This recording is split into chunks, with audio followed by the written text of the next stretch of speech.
Bueno, bienvenidos y bienvenidas. Vamos a iniciar esta sesión clínica de casos atípicos de trastornos cognitivos y motores en población geriátrica. ¿Qué casos veremos hoy? Vamos a ver un total de 4 casos. En primer lugar, vamos a empezar con el caso de síndrome de la mano ajena. Seguidamente, vamos a pasar al síndrome de West-Winch. Luego vamos a exponer un caso de demencia con cuerpos de Lewy y vamos a terminar la sesión con un caso de esquizofrenia paranoide de larga evolución. Empecemos. ¿Veis esta mano, este movimiento? Yo voy a pedir que os imaginéis realizar este movimiento cada día de vuestra vida, a todas horas, a todos minutos y a todos los segundos del día. Sería frustrante, ¿verdad? Pues esto es lo que sucede a las personas que tienen el síndrome de la mano ajena. El síndrome de la mano ajena es un trastorno neurológico poco frecuente, atípico, en el cual una de las manos interfiere con las acciones de la opuesta. Es decir, la mano realiza movimientos involuntarios, incontrolables y sin un propósito o sin un fin, interfiriendo directamente en la calidad de vida de la persona afectada. En cuanto a la etiología, hay varias causas. La causa principal que origina este síndrome es el daño cerebral adquirido, es decir, que la persona haya sufrido un trastorno cráneoencefálico, que haya sufrido un accidente cerebrovascular o que haya tenido, que haya pasado por un proceso oncológico y a raíz de tumores cerebrales, pues ha desarrollado el síndrome. También puede ser secundario a cirugías, como por ejemplo la callosotomía, que es una cirugía que se realiza sobre todo pues, en casos de trastornos epilépticos farmacoresistentes, es decir, que no responden al tratamiento farmacológico y entonces lo que se hace es pues, esta intervención quirúrgica. Y si no, también puede ser secundario a enfermedades neurodegenerativas. Muy bien. Vale, clasificación. Hay varios tipos. El más frecuente es el frontal. Em, a la hora de clasificar nos tenemos que fijar en la área afectada y la mano afectada, es decir, si es la dominante o la no dominante. ¿De acuerdo? En el caso de síndrome de la mano ajena subtipo frontal, tenemos grasping, es decir, la persona con la mano afectada intenta coger continuamente objetos. Tenemos también groping, que es manipulación compulsiva de objetos, todo el rato tiene que tener algo en la mano, o estar tocando objetos y materiales continuamente. ¿Vale? Luego también tenemos que realizan conductas de utilización y autorrestricción, es decir, detienen, si esta es la mano que no está afectada, con la mano afectada detienen los movimientos que va a realizar la mano no afectada. Y secundario a lesiones en varias áreas. En primer lugar, en la área motora suplementaria, en el giro cingular, el córtex prefrontal y la parte anterior del cuerpo calloso, del hemisferio dominante. En este caso, la mano afectada es la mano dominante, por lo cual, si todos los subtipos de síndrome de la mano ajena generan mucha frustración y pues, interfieren directamente en la calidad de vida de la persona, cuando la mano afectada es la dominante, esto dificulta mucho la realización de actividades básicas de la vida diaria, como sería, por ejemplo, vestirse, comer, ducharse, etc. Por lo cual es aún más incapacitante. Seguidamente tenemos el subtipo calloso. Este es el segundo tipo de síndrome de la mano ajena más frecuente, más prevalente. Básicamente los movimientos no deseados son con la mano no dominante. ¿vale? Las lesiones se producen en el cuerpo calloso, que el cuerpo calloso, para aquellas personas que lo desconozcan, sería como el puente de comunicación interhemisférica, ¿vale? Es decir, es lo que conecta ambos hemisferios cerebrales. Luego, es cierto que con este tipo, con este subtipo, perdón, la persona sí que siente que la mano le pertenece, ¿vale? Luego tenemos también el subtipo parietal, que en este caso la persona tiene una sensación táctil extraña en la mano afectada, hay como interferencia entre la propiocepción, es decir, el esquema corporal que tenemos de nosotros mismos, con el control motor de la mano, y es secundario a lesiones en el lóbulo parietal, concretamente en la corteza somatosensorial. Finalmente, un último subtipo sería el estriatal, que en este caso los movimientos realizados con la mano afectada suelen ser más lentos o más torpes porque las lesiones son a nivel subcortical, ¿vale? Entonces también puede coexistir con síntomas extrapiramidales. Vale, caso clínico. El caso con este síndrome es de una persona que tiene 86 años de edad y que acude a consulta refiriendo que tiene muchos problemas de memoria. Obviamente, cuando la veo, ¿no? Algo que me llama la atención es que con la mano no dominante, en este caso la izquierda, realiza movimientos estereotipados y que además interfieren, en este caso también, cuando con la mano dominante, cuando quiere coger pues, la botella de agua, por ejemplo, o cuando intenta escribir su nombre, es decir, cuando intenta hacer acciones, los movimientos estereotipados en la mano no dominante interfieren. Pero ella dice que esta mano está, pues, esta persona dice que esta mano, bueno, pues que va sola, ¿no? Que está un poco loca y que, bueno, pues que hace tiempo que le sucede esto y ya está. Sí que es cierto que esto le genera mucha frustración porque era una persona que disfrutaba mucho de actividades como la costura y claro, al final, pues no podía realizar los movimientos de forma precisa, ¿no? Luego también nos cuenta, acude a consulta porque tiene problemas de memoria. Refiere que le cuesta mucho consolidar nuevos aprendizajes y indagando me explica que, bueno, que durante la noche realiza varias apneas del sueño, que para aquellos que lo desconozcan es cuando nosotros durmiendo no nos llega oxígeno al cerebro. Cuando a nosotros no nos llega oxígeno al cerebro, hay una estructura que se denomina hipocampo que está, o sea, que es como la más afectada. Y la importancia del hipocampo es que es la que nos ayuda a consolidar los recuerdos, ¿vale? Sería como el botón de guardar de un documento Word, para que nos hagamos la idea, ¿no? Entonces, también hay algo que a ella, a esta persona, le frustra y le genera mucha ansiedad, que es que refiere que últimamente, pues, que todo el rato tiene la sensación de que las palabras se le quedan a la punta de la lengua y que no puede evocarlas. Y claro, entonces no se puede comunicar bien. Entonces, yo anoto todo esto y empiezo con la evaluación.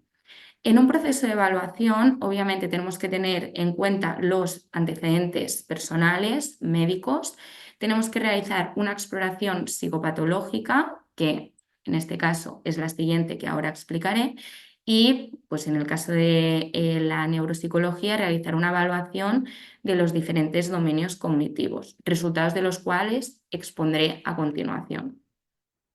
Pero sí que es cierto que de la exploración psicopatológica, es decir, del análisis de conducta, hubieron varios aspectos que me generaron interés, ¿no? Y que me llamaron la atención. En primer lugar, es que esta persona estaba, bueno, desorientada en tiempo, espacio y persona, pero es cierto que la desorientación en las tres esferas es algo común dentro de la población geriátrica.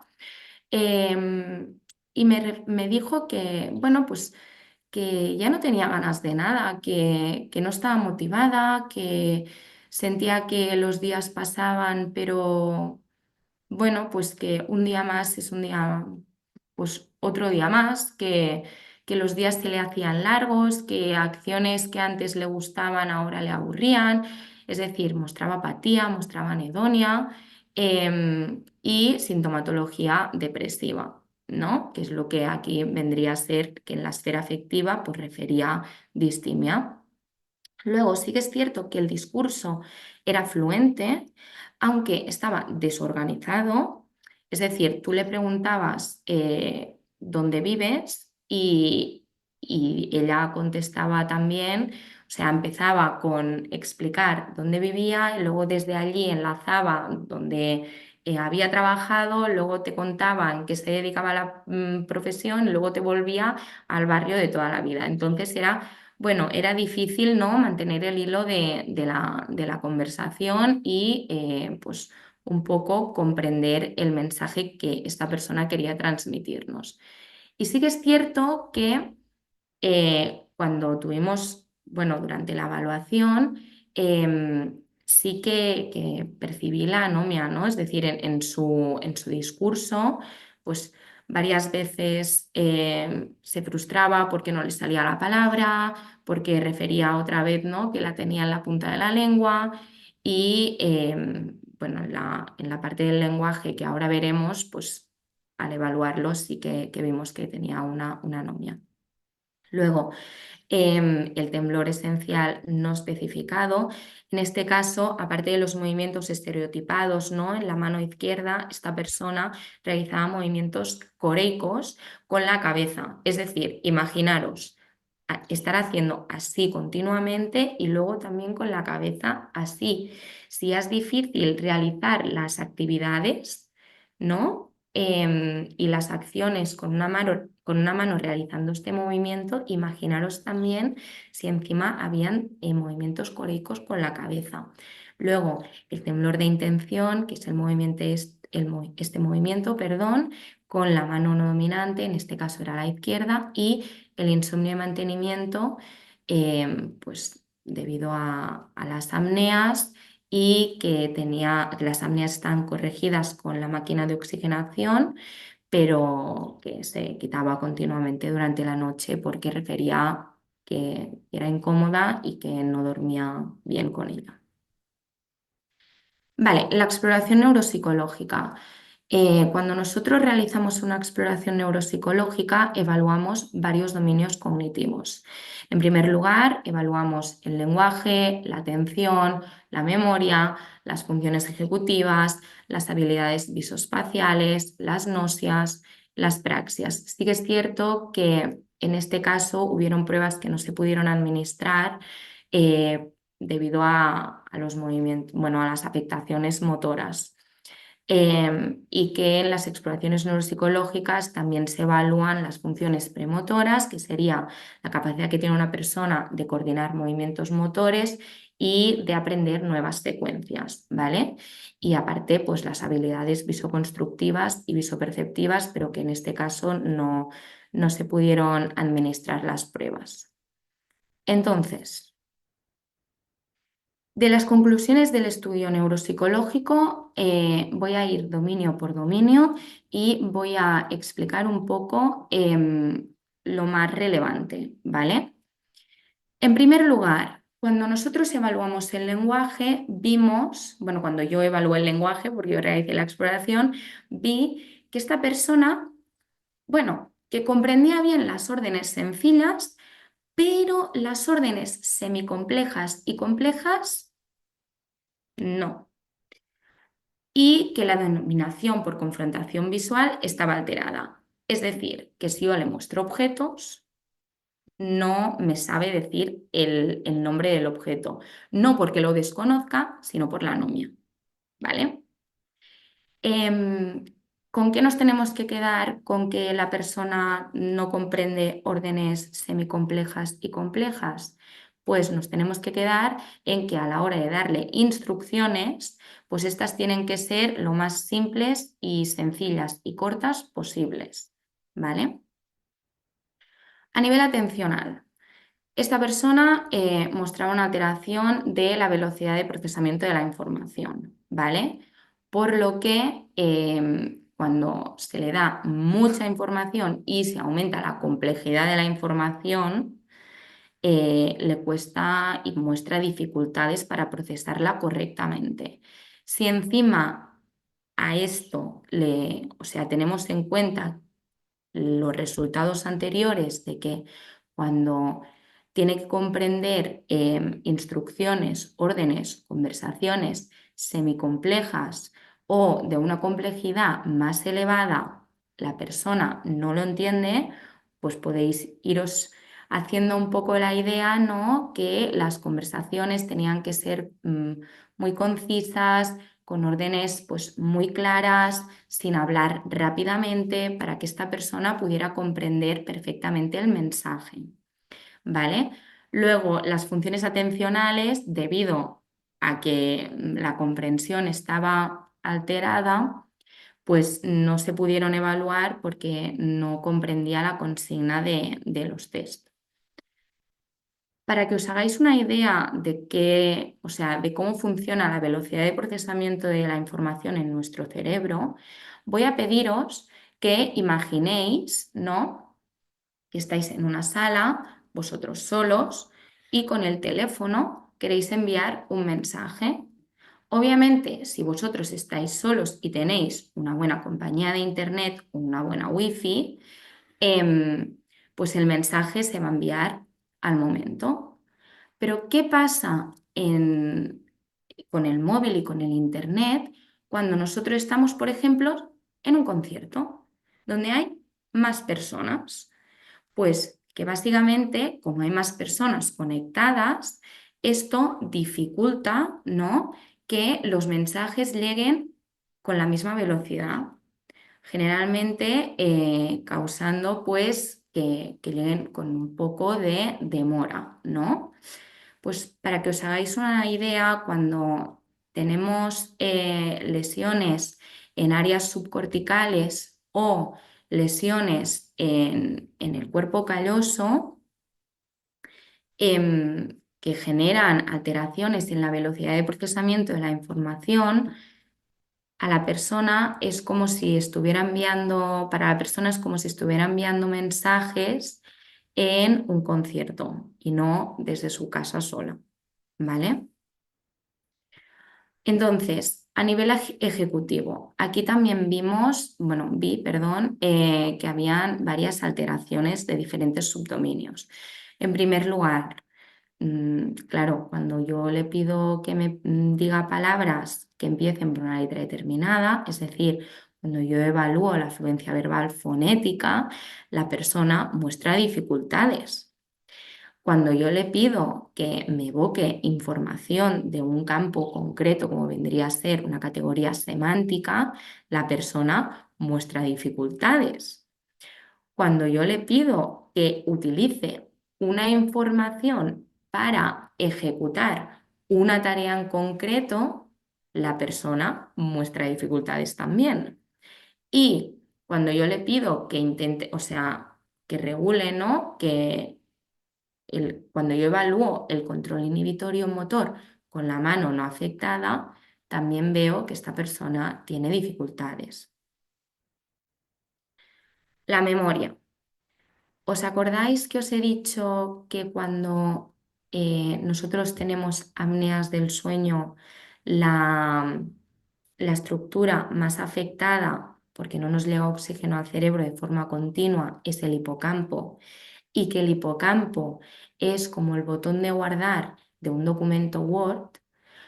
Pues veremos que obviamente esta persona tiene dificultades a la hora de codificar y generar nuevos recuerdos, ¿vale? Entonces, esto a nivel neuropsicológico se traduce como una alteración grave de la capacidad de aprendizaje observándose una curva insuficiente, es decir, no codifica la información que una persona de su edad y nivel de estudios codificaría en condiciones normativas, que es rígida, ¿vale? Es decir, que ni asciende ni decrece, se mantiene y que tiene alta sensibilidad a la interferencia.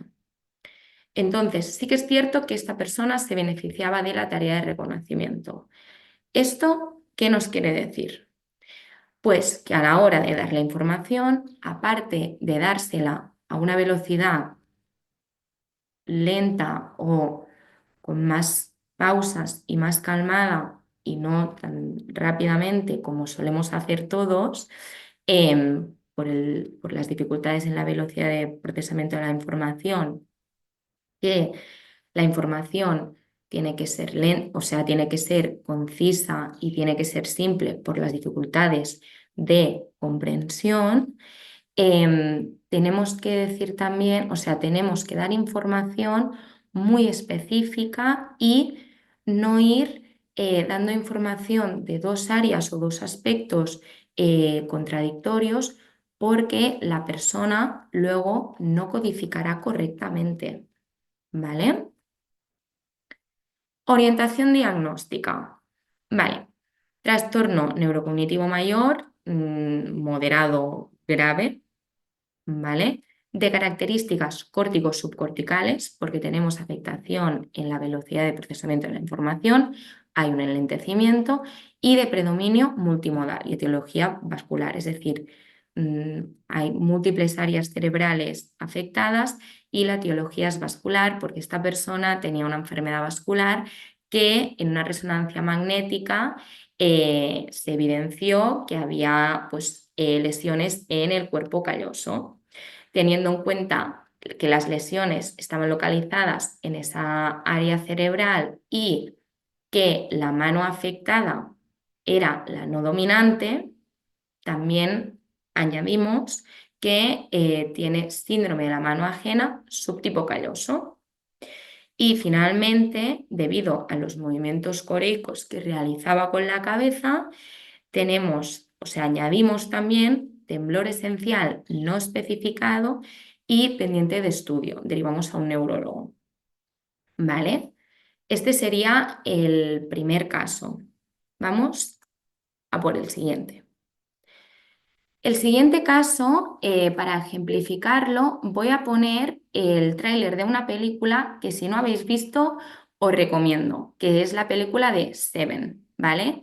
Este caso es el síndrome de West-Winch, es un caso atípico y no os hago más spoiler, os pongo el vídeo y luego os explico con más detalle en qué se caracteriza este síndrome, ¿vale? A ver, que lo veáis bien. ¿Te gusta cómo te ganas la vida? Las cosas que ves. La mayoría de las veces tienes que taparte los ojos.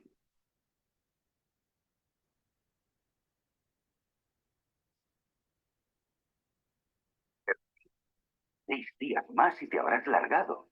Sí, estás viviendo aquí. Demasiado. Permaneceremos juntos día y noche hasta que me retire. Te diré quién es tu amigo y quién no. Oye, llevo 5 años en homicidio. Así no. Señores, tenemos un homicidio. Una sola huella, ni un solo testigo. No. Lo único que sabemos hasta ahora es que ese tío está completamente loco. Hay 7 pecados capitales. Gula, ¡Seguro que querrás ver esto! avaricia, ¡Que nadie toque nada! pereza, ira, soberbia, lujuria y envidia. 7. Prepárate para 5 crímenes más. El cadáver fue encontrado el martes. Yo está bien. Lo voy entendiendo. Será un ejemplo perfecto de justicia instantánea. Hay 2 cadáveres. Otras 2. Este tío es metódico, exacto y lo peor de todo, paciente. Se burla de nosotros. ¡Tenía un arma! Le faltan 2 asesinatos para acabar su obra maestra. Acabemos con esto.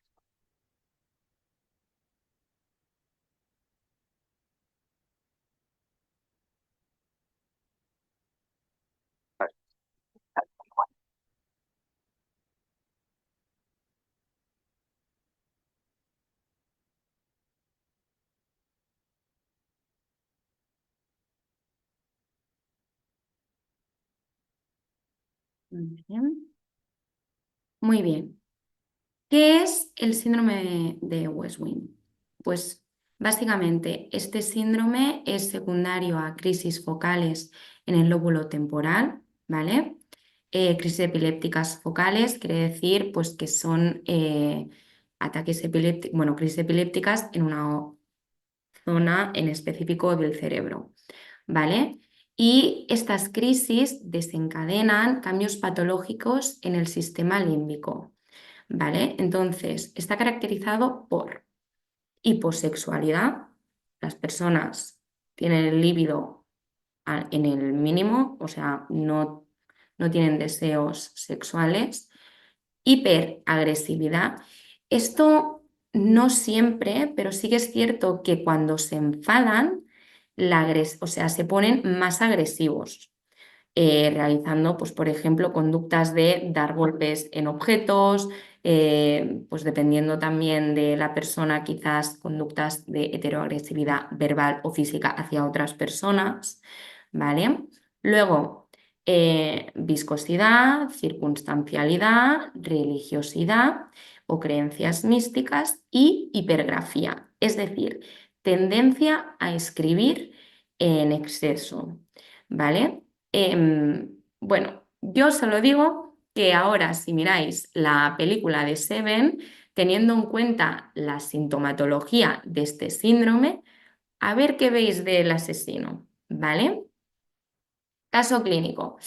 Este paciente tiene 66 años, es una persona que ha tenido ataques epilépticos desde los 19 en el lóbulo temporal y, bueno, refiere que tiene poderes, que es el elegido de Dios y que con sus manos puede curar a cualquier persona, ¿vale? De hecho, afirma que tiene una comunicación directa con Dios y, bueno, pues vemos también que hay un trastorno psiquiátrico secundario, ¿no? De esta, bueno, de las crisis epilépticas. Las crisis epilépticas, no lo he mencionado, eran el lóbulo temporal y, bueno, en su día a día podemos observar cómo de vez en cuando, pues, tiene portales místicos con los cuales se comunica con Dios y aparte de eso, pues, tiene tendencia compulsiva a escribir notas y es una persona con una rigidez cognitiva significativa. Es decir, si esta persona tiene un pensamiento, por mucho que este pensamiento diste de la realidad, no se lo vas a modificar, ¿vale? Por lo tanto, hay que adaptarse. Exploración psicopatológica. Aspectos así interesantes. En primer lugar, habla bradilálica. Vale, en casos de epilepsia, el prefijo bradi implica lentitud, ¿vale? Bradilalia sería hablar más lentamente, bradipsiquia sería que pues, bueno, se observa un lentecimiento de la velocidad de procesamiento de la información y bradicinesia sería una lentitud a la hora de realizar movimientos motores, ¿de acuerdo? En ataques, o sea, perdón, en trastornos epilépticos, sobre todo de larga evolución y con crisis epilépticas recurrentes, en las exploraciones psicopatológicas, bradi de todo, o sea, bradilalia, bradicinesia y bradipsiquia, siempre, ¿vale? Entonces, ¿qué más vimos? Bueno, pues que tenía un discurso fluente, incoherente, por razones como que se comunica con Dios, y desorganizado. Aunque he de decir que esto fluctúa en función de los días, ¿vale? Bradipsiquia, pensamiento perseverante, rigidez cognitiva, y disgregado, con ideación delirante paranoide, es que me envenenan la comida, es que me tienen envidia y me quieren en mi casa, mis hermanos me quieren echar, y megalomaníaca, de naturaleza místico-religiosa, ¿vale? Bradicinesia y hipergrafia. Exploración neuropsicológica, vamos otra vez, dominio por dominio. Lenguaje, tendencia a prosodia y bradilalia. ¿Qué implica la prosodia? ¿Veis que yo voy cambiando el tono y la frecuencia? Pues con esta persona era lineal. Y a la bradilalia, lentitud a la hora de hablar, te habla así, ¿vale? Luego, la comprensión sí que es cierto que está conservada, pero, claro, hay un enlentecimiento de la velocidad de procesamiento de la información que en ciertos momentos, pues, interfiere, ¿no? En que la información, si llega más tarde, la comprensión también se puede ver, pues, un poco perjudicada. Atención, alteración muy grave. O sea, en el caso anterior, la persona procesaba la información con más lentitud, en este caso aún más. Es decir, si la persona del caso clínico 1 procesaba la información como si estuviera en un concierto con, bueno, personas, pero una aglomeración relativamente normativa, esta persona lo procesaba como si estuviera en un festival, como si estuviera en el Coachella, ¿vale? O sea, como si intentara enviar un mensaje de texto en el Coachella cuando todas las personas están grabando con los móviles intentando conectarse. Es decir, esto es un déficit que sí que es cierto que interfería mucho en su día a día, ¿vale? Funciones ejecutivas alteradas por flexibilidad cognitiva y control inhibitorio, ¿de acuerdo? Y luego la fluencia verbal, semántica y fonética alterada, no por desconocimiento de la información, sino por lentitud, ¿vale? En las pruebas donde hay el componente tiempo, el rendimiento va a ser inferior, por lo que os acabo de comentar ahora de la imagen del Coachella, ¿vale? Para que nos entendamos. Luego, a nivel de memoria, sí que es cierto que está bastante preservada, con una curva ascendente, regular, con efecto primacia, es decir, primacia quiere decir que de una lista de palabras o de una información se evoca la información del principio. Recencia si se evoca la información del final, ¿vale? Pero bueno, la información la va codificando y va codificando cada vez más información, es decir, que es ascendente. Luego, sí que es cierto que cuando se pide que evoque la información pasado un tiempo, ¿no? Cuando se evalúa la memoria verbal a largo plazo, sí que vemos que hay una alteración. Y sí que es cierto que cuando se realiza la tarea de reconocimiento, esta persona se beneficia. Eso también nos da pistas a la hora de cómo se le tiene que presentar la información diariamente, tanto pues, familiares como clínicos que trabajemos con esta persona, para que la codificación se realice de forma correcta.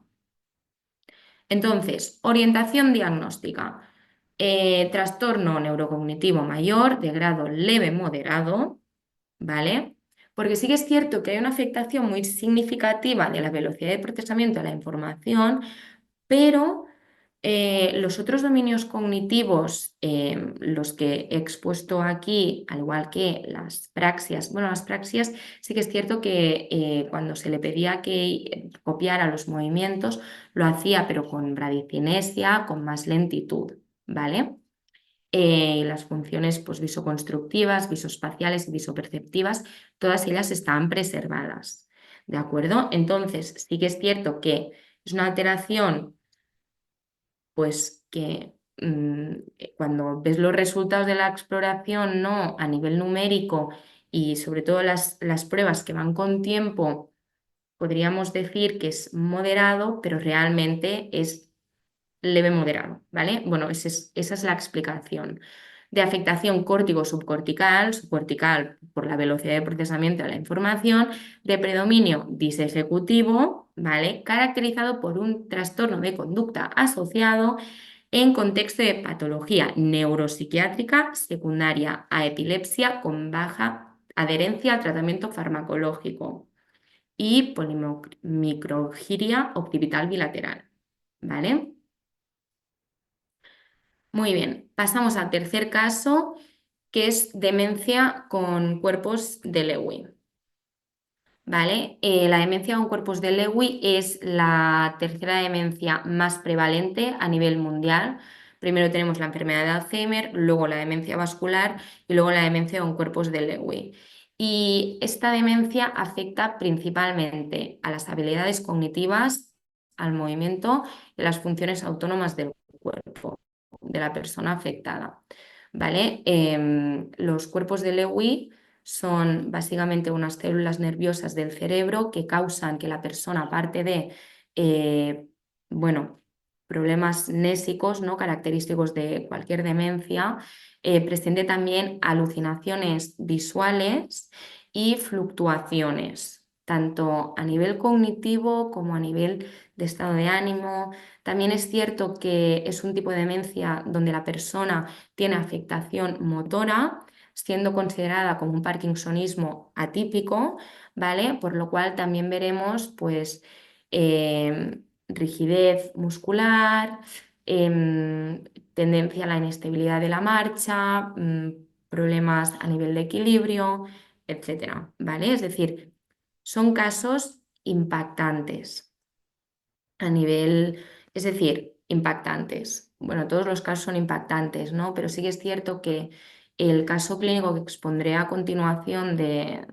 este tipo de demencia es de una persona joven de 63 años que vino a consulta midiendo 1,80 y pesando pues con un índice de masa corporal muy bajo, ¿vale? En los parkinsonismos atípicos esto es frecuente, el peso corporal, porque el cuerpo gasta más calorías de las que consume, ¿vale? Independientemente de las cantidades que se coman, las personas tienen tendencia a una pérdida de peso muy progresiva y agresiva y bueno, más que nada que también pues es un punto, ¿no? A tener en cuenta. Ay, perdón, que voy a intentar hacer la pantalla más grande. No sé. Vale. Exploración psicopatológica. Vemos que la persona está hipervigilante, ¿vale? Esto es muy importante. Y es más, esta hipervigilancia fluctúa en función de los días. Si os encontráis nunca con un caso de demencia o en cuerpos de Lewy, seguramente los familiares os dirán que hay días que está estupendamente bien y hay días que está con ideaciones pues paranoides, con alucinaciones visuales, con ideaciones delirantes, que está como más fatigado o más fatigada, ¿vale? Es decir, hay una fluctuación bastante en las funciones cognitivas y motoras. Luego, en la esfera afectiva, refiere distimia, es decir, aquí también hay una sintomatología depresiva.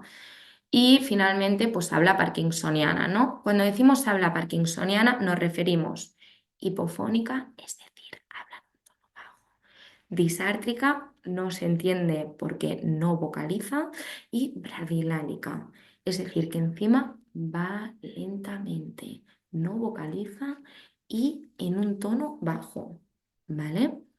El discurso fluente aunque incoherente y desorganizado y un pensamiento perseverante y desgregado con ideación paranoide, ¿vale? Y parkinsonismo, ¿vale? Es decir, veremos sobre todo también temblores en las extremidades superiores, tanto en reposo como en intención, etc. Entonces, esta persona acudió a consulta por pérdidas de memoria y pues por la pérdida de peso que interfería, bueno, que era muy agresiva y muy progresiva, ¿no? O sea, la progresión era muy abrupta y muy rápida. Vale. A nivel de lenguaje, la comprensión, bien, la denominación por confrontación visual está bien y la lectoescritura está preservada, aunque sí que es cierto que la letra era más pequeña. ¿Por qué es importante el tamaño de la letra? Porque en función del tamaño de la letra podemos predecir qué hemisferio está afectado. Se ha visto que que cuando la letra está, o sea, cuando la grafía es muy pequeña, generalmente el hemisferio afectado es el derecho y que en casos de afectación del hemisferio izquierdo, la letra tiende a ser más grande, ¿vale? A nivel atencional, pues alteración de la atención alternante, cuando tú le pides que haga una cosa y luego que cambie de tarea, esta persona se bloquea. Y luego, pues alteración moderada de la velocidad de procesamiento, ¿vale? No tan grave, no estaríamos como en el caso del Coachella, estaríamos como en el caso del concierto, para que nos hagamos una idea, ¿vale? En cuanto a funciones ejecutivas, pues también había alteración de diferentes subdominios. La planificación estaba alterada. La capacidad de evocación de la información también. La flexibilidad cognitiva también, porque el pensamiento era muy rígido, había mucha rigidez cognitiva y el control inhibitorio verbal y motor alterado. En este caso, la curva de aprendizaje era fluctuante, con efecto recencia. Es decir, que tenía tendencia a evocar la información que yo exponía última, ¿vale? Es decir, la información más reciente era la primera que esta persona evocaba. Pero sí que es cierto, pues, que la curva de aprendizaje era ligeramente ascendente. Sí que es cierto que aquí esta persona presentaba muchas dificultades de inhibición de la información, cometiendo numerosas intrusiones y falsos positivos pues, entre ensayos, ¿no? Y de contextualizar. Me explico. Si yo le presento una información, esta persona no sabía si yo se la había presentado, quizás, por ejemplo, si la información era de cómo realizar una receta y luego le añado una información de dónde ir a comprar los elementos para poder cocinar bien la receta, esta persona no sabía contextualizar el momento donde yo le digo, o sea, le brindo cada información, ¿vale? O diferenciar, por ejemplo, el tipo de información y clasificarla. Le cuesta contextualizar, ¿vale? Luego, sí que es cierto que la memoria visual estaba gravemente afectada, perdón, tanto a corto como a largo plazo. Praxias alteradas, ideomotoras y visoconstructivas, ¿vale?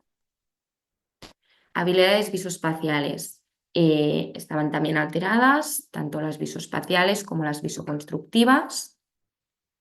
Y todo esto nos da un indicio de trastorno neurocognitivo mayor, moderado grave, de predominio subcortical, cortical posterior, porque sí que es cierto que veo una afectación también a nivel, pues en las áreas posteriores del cerebro, el lóbulo parietal y occipital, compatible a enfermedad por cuerpos de Lewy.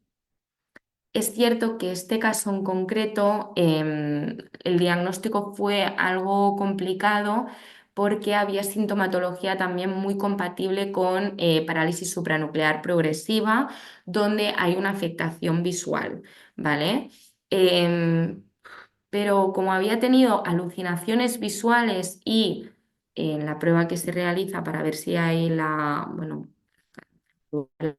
la cantidad, ¿no?, de proteínas de cuerpos de Lewy, pues sí que es cierto que nos decantamos por este diagnóstico, ¿vale? Vamos a por el último caso de esquizofrenia paranoide y luego ya pues daré lugar a las dudas, ¿de acuerdo? La esquizofrenia paranoide. Os pongo un vídeo también de una película para ejemplificar, bueno, pues un poco, ¿no? ¿Qué es lo que sucede?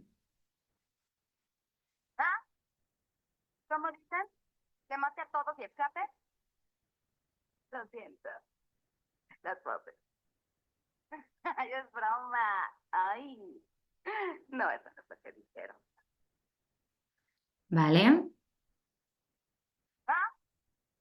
¿Cómo dicen? Bueno, básicamente la esquizofrenia es un trastorno mental crónico caracterizado porque los pacientes, bueno, porque las personas, perdón, presentan alteraciones en el pensamiento como delirios, alucinaciones, trastornos emocionales y cambios en su conducta.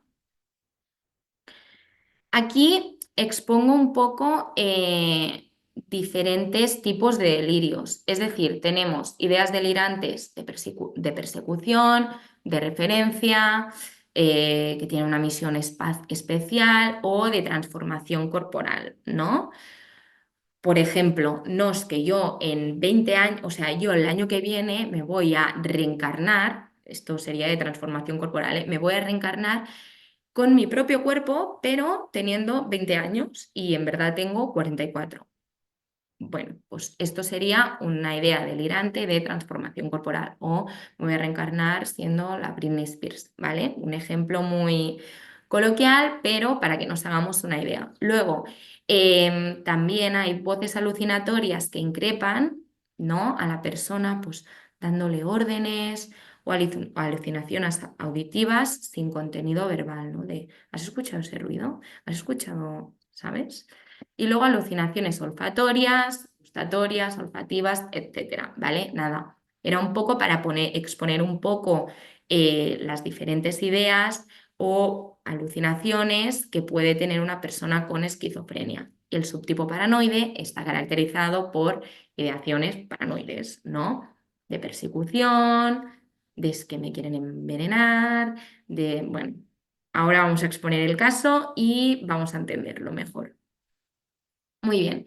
El último caso clínico se trata de una mujer que tiene 85 años, que tiene esquizofrenia diagnosticada desde los 19 y bueno, es que os voy a poner la exploración psicopatológica que habla ya por sí sola, ¿no?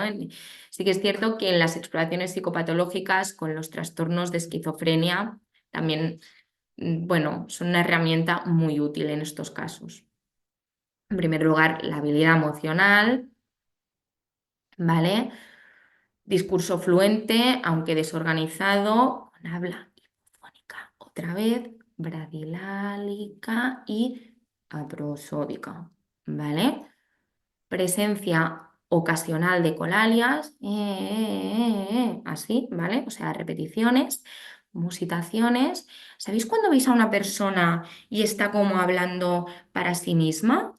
Pues igual, como rumiaciones continuas, pero hacia su propia persona. Y luego, pues una alteración del contenido del pensamiento, ¿vale? En forma de ideación delirante de carácter megalomaníaco. Soy Dios, he expulsado magia negra del universo yo sola, etcétera, etcétera. Y paranoide, sois todos unos muñecos, me perseguís, me estáis intentando envenenar, ¿vale?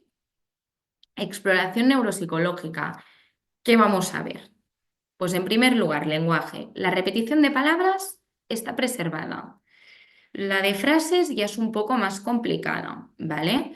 Ecolalia, musitación, lo que acabamos de mencionar. Denominación por confrontación visual, en este caso estaba un poco ya al límite de la normalidad, pero sí que es cierto que se observa anomia. Luego la lectura está alterada, la escritura, en cambio, está preservada.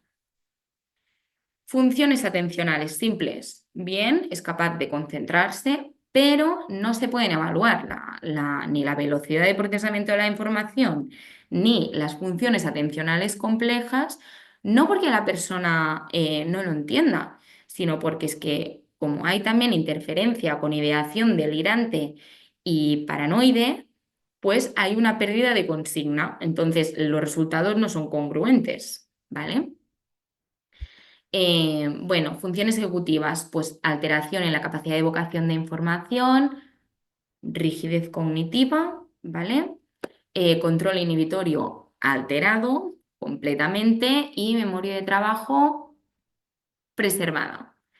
Cualitativamente digo, está preservada para tareas que la información que tiene que utilizar es concisa, es sencilla y es clara. Cuando la información se complica o se aumenta la cantidad, la memoria de trabajo, en la memoria de trabajo se observan deficiencias, ¿vale? Memoria, pues la alteración, la curva de aprendizaje está alterada, se observa una curva por debajo de lo normal, irregular, inconsistente, la capacidad de codificación de la información está alterada por dificultades atencionales, la capacidad de recuperación de la información está alterada por dificultades ejecutivas, viéndose dificultades a la hora de inhibir información y de contextualizar esta información. Alteración grave de las funciones visoespaciales y visoconstructivas. Y bueno, las praxias están todas alteradas a nivel bilateral, ¿vale? Pero cuando tú le pides que lo haga con, o sea, de forma unilateral, es decir, con una mano y con la otra, están preservadas.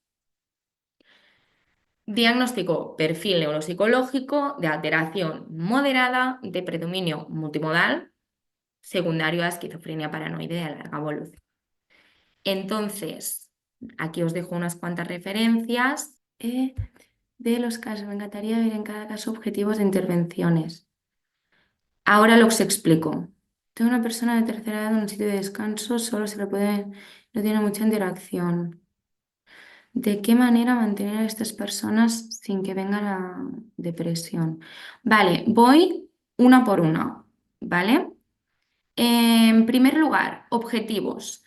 A ver, en el caso clínico del síndrome de la mano ajena, yo a nivel clínico, el primer objetivo fue disminuir la sintomatología depresiva. Esta persona estaba muy angustiada por las pérdidas de memoria, por la incapacidad de poder comunicarse correctamente con sus familiares y sus seres queridos. Y sí que es cierto que echaba mucho de menos el poder pues, realizar actividades que implicaran la costura o tejer, ¿vale? Entonces, yo aquí tuve la gran suerte de que en el centro donde tuve este caso somos un equipo multidisciplinar y básicamente hablé con el fisioterapeuta para que, pues, acordar como un poco también de ejercicios, ¿no? Más destinados para trabajar la movilidad del brazo y sobre todo que no le doliese tanto porque estaba, bueno, había también un poco de artrosis y le dolía muchísimo e intentar pues hacer sobre todo ejercicios de relajación muscular, hacer un abordaje con estrategias compensatorias, ¿no? Sobre todo por los problemas de denominación.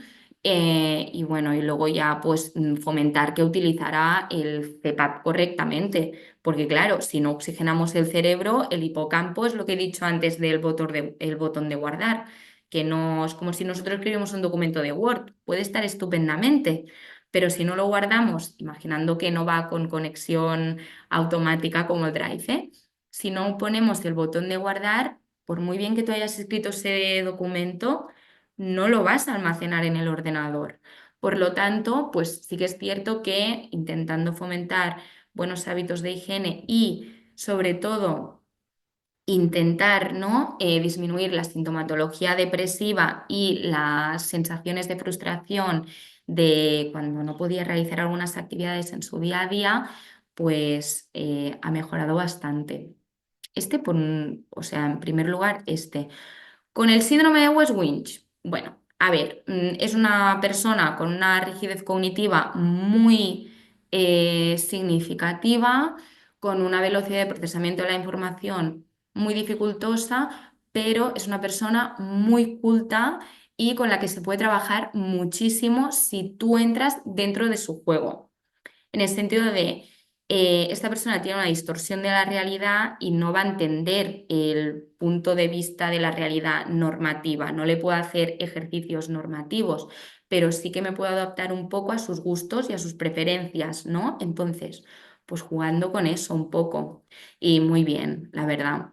Luego, o sea, la demencia en cuerpos de Lewy, pues ha sido un caso también con buena evolución, donde se ha podido trabajar mucho. Es una persona, perdón, que está muy predispuesta a, bueno, pues a intentar, ¿no?, potenciar, sobre todo trabajar todas las dificultades y por lo tanto esto facilita mucho el aplicar las estrategias de compensación y de restauración.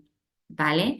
Y el último caso, pues es un poco como pues el síndrome de West-Wins, en el sentido de coger, intentar entrar dentro de su realidad y a partir de aquí jugar un poco. Pero sí que es cierto que este último caso, la evolución no ha sido tan positiva porque la afectación ya es, o sea, desde los 19, de larga evolución y aparte de eso, pues es que no, o sea, también hay que tener en cuenta que los antipsicóticos, los medicamentos, cuando se toman desde los 19 años y tenemos más de, o sea, y llevamos mucho tiempo tomándolos, obviamente siempre tienen que estar muy bien regulados, ¿eh? Y el control es riguroso en este caso. Pero claro que al final también vamos acumulando y también generan efectos, aparte pues, del síndrome, ¿no? Como tal. Vale, voy a por la otra pregunta. Mira, en caso de depresión, una persona de tercera edad bueno, en un sitio de descanso, solo le puedes visitar una vez a la semana. Bueno, en primer lugar, no sé si dispone esa persona de llamadas telefónicas. En este caso, las personas con demencia, ¿vale? O con problemas de memoria, sí que es cierto que a nivel de evocación verbal quizás tienen dificultades y deficiencias, pero la memoria emocional es la última que se altera, ¿no? Entonces, aunque quizás a veces no recuerden vuestros nombres, tu presencia y las sensaciones que tú le generas sí que las recuerdan. Entonces, estas sensaciones, si no hay posibilidad de ir hasta la residencia o hasta el centro de descanso en el que se encuentre esta persona, yo recomiendo pues que cuando vayas intentes fomentar sobre todo pues recuerdos significativos para esa persona, ¿no? Como vendría a ser, tráele álbumes de fotos, objetos, un poco de terapia de reminiscencia, objetos significativos para ella o él, olores significativos también para esa persona, como colonias, el olor del ambientador de casa, ¿no? Cosas que le hagan sentir a esa persona a gusto y cómoda. Y en el caso de que solo, o sea, de que puedas también comunicarte con esa persona a nivel de videollamadas o llamadas telefónicas, te recomiendo también que lo continúes haciendo, porque la voz también produce sensación de calma y tranquilidad de voces conocidas, ¿vale? Em, ¿Cómo trabajar los delirios y alucinaciones en casos de esquizofrenia paranoide? Bueno, es un poco lo que he dicho, hay que adaptarse, ¿no? Estas personas no tienen capacidad de ponerse en nuestro mundo, pero nosotros sí que tenemos capacidad de ponernos en el suyo. Entonces, hay varias opciones. Ahora, actualmente sí que es cierto que se están utilizando muchas terapias de realidad virtual, ¿no? Para que aprendan a diferenciar, pero sí que es cierto que cuando este trastorno está muy avanzado y en edades muy avanzadas, quizás el uso de nuevas tecnologías puede ser un poco difícil, ¿no? Más que nada porque si le tienes que explicar cómo utilizarlas, habrá personas que súper bien y se van a adaptar muy rápidamente, pero otras personas quizás tendrán más dificultades y esto puede generarles más frustración y entonces ser un poco contraproducente.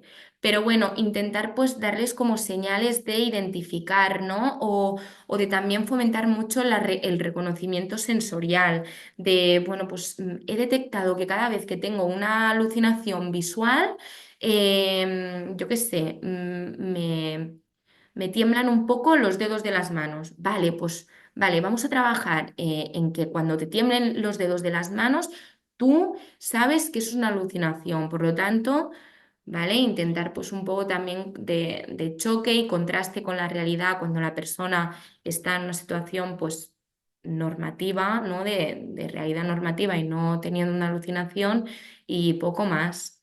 Y validando también, porque al final son personas que, aunque nosotros veamos que son delirios y alucinaciones, estas personas las están teniendo. Entonces, es que para ellos es real. Hay que validarlos en cierta parte una vez la hayan tenido, ¿no? Y decir, vale, entiendo que te hayas sentido frustrado, que hayas podido sentir todo esto, pero vamos a tener en cuenta que ha sido una alucinación, hacer un poco también de psicoeducación de lo que son las alucinaciones, de lo que son las ideas delirantes y pues dar estrategias esto de diferenciación de alucinación y realidad y sobre todo detectar los síntomas corporales antes y después de la alucinación para ayudar a esta persona a diferenciarlos. Yo te diría que trabajases así, yo cómo lo hago, ¿vale? Herramientas para trabajar la demencia con cuerpos de Lewy.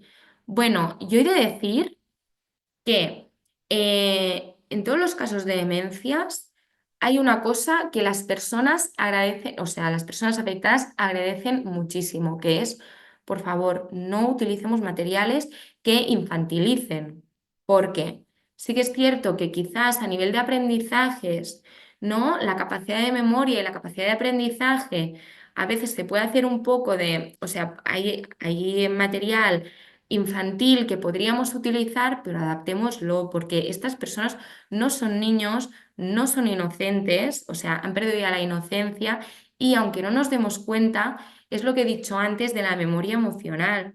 Estas personas o sea, se acuerdan de las sensaciones que les generan y a nadie le gusta que le traten como un niño teniendo más de 65 años, ¿vale? Entonces, pues intentar fomentar sobre todo por muchas afectaciones o alteraciones o dificultades o déficits cognitivos que ellos presenten, uno, intentar adaptar los ejercicios al nivel, dos, intentar brindar la mayoría de ayudas posibles, tres, intentar sobre todo realizar sesiones que sean pues, motivadoras, ¿no? Para ellos y que sean sobre todo significativas, utilizar material que para esa persona sea relevante, utilizar también la coordinación siempre que sea posible con familiares, con personas que sean importantes para ellos, ¿vale? Y poco más. Vale. Procesos de duelo en casos de esquizofrenia paranoide. ¿A qué te refieres? Muchísimas gracias por la respuesta. No, a vosotros por preguntar. Eh, ¿Consideras? Uf, mira, es una muy buena pregunta.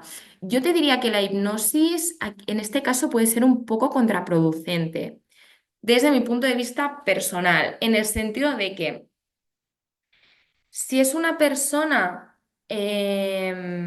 si es una persona que tiene alteraciones visuales, la hipnosis al final es una pseudoterapia, ¿vale? Que juega un poco también en la distorsión del contenido del pensamiento. Entonces, aquí yo creo que puede ser un poco contraproducente, ¿vale? Pero bueno, siempre hay que analizar la severidad y el caso en sí, ¿de acuerdo? Vale, no sé, la pregunta de procesos de duelo en casos de esquizofrenia, ¿a qué te refieres? A la persona en sí o a familiares? A la persona en sí.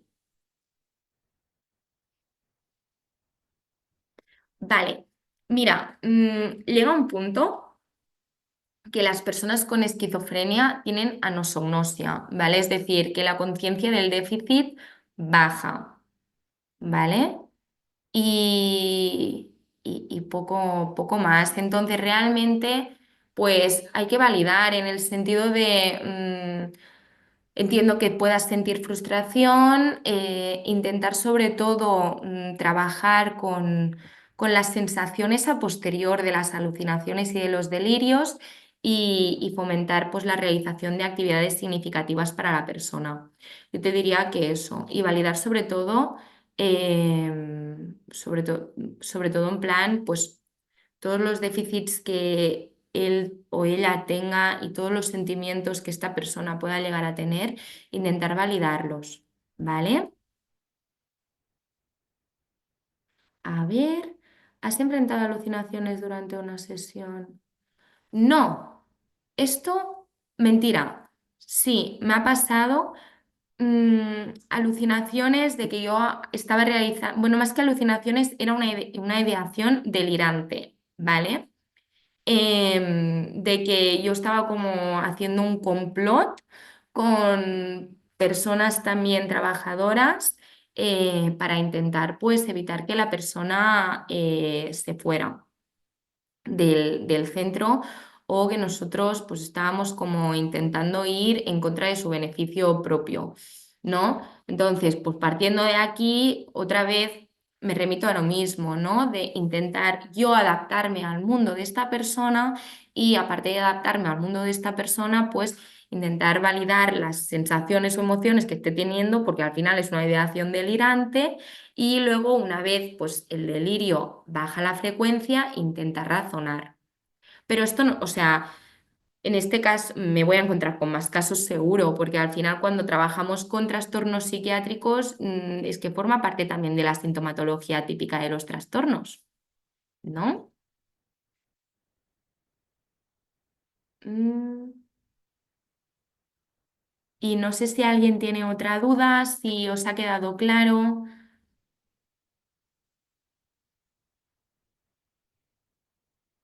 Quiero mencionar que en el caso de que alguien haya entrado algo más tarde, esta ponencia, esta webinar, esta sesión clínica, ¿vale? Va a estar grabada y la vamos a colgar en el canal de ISEP, ¿de acuerdo? Nada, espero que os haya gustado y ha sido un placer. ¿Quieres estar al día de todo lo que ocurre en ISEP? Síguenos en las redes sociales y no te pierdas de nada. Actualidad, secciones clínicas, eventos, vida estudiantil y mucho más. Podrás encontrarnos en Facebook, Twitter, LinkedIn, Instagram y YouTube. Conviértete en el protagonista de nuestros perfiles sociales. Cuéntanos cómo está siendo tu experiencia en ISEP. Muéstranos tu día a día, comparte las fotos de tus mejores momentos y recuerda de etiquetarnos o de usar el hashtag #experienciaISEP. Así podemos compartir el contenido con el resto. ISEP, un lugar donde las grandes cosas pasan. Con ISEP siempre sumas.